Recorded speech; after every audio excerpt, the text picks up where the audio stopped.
Hello guys, কি অবস্থা? I hope সকলে ভালো আছেন। গাইস রিসেন্টলি দেখতেছি এই ধরনের কলেজ ফটোগুলো কিন্তু ইনস্টাগ্রামে খুবই ট্রেন্ডিং এ চলতেছে। তো আজকের এই ভিডিওটির মাধ্যমে জানতে পারবেন কিভাবে আপনারা এই ফটোগুলো এডিট করবেন।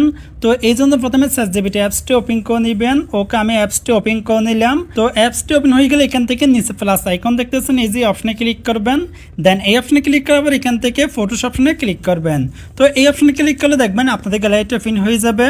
তো এখান থেকে আপনার একটি ফটো নিয়ে নেবেন। তো এখান থেকে আমি একটি ফটো নিয়ে নিলাম। ওকে, ফটোটি নেওয়ার পর এইবার এখানে আমাদের একটি ফর্ম পেজ করতে হবে। তো এখানে একটি আমি ফর্ম পেজ করে দিলাম। আর এই ফর্মটি আপনারা পিন কমেন্টে পেয়ে যাবেন। ওখান থেকে স্ক্রিনশট নিয়ে গুগল সার্চ থেকে আপনারা কপি করে নিতে পারবেন। তো অবশ্যই কমেন্ট বক্স থেকে এই ফর্মটি আপনারা স্ক্রিনশট নিয়ে কপি করে নেবেন। তো ফর্মটি পেজ করার পর এইবার এখানে নিচে সাইন অপশন পেয়ে যাবেন, এই যে অপশনে ক্লিক করবেন।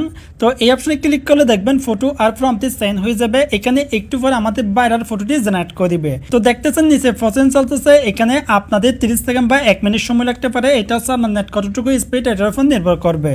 ওকে গাইজ, দেখতেছেন আমাদের ফটোটি কিন্তু কত সুন্দর করে কিন্তু এডিট করে দিয়েছে। আমি কিন্তু এই ফটো আর এই ফর্মটি সেন্ড করলাম, তারা কিন্তু আমাকে এই ভাইরাল ফটোটি জেনারেট করে দিয়েছে। রিসেন্টলি কিন্তু এখন এই ফটোটি খুবই ট্রেন্ডিং এ চলতেছে।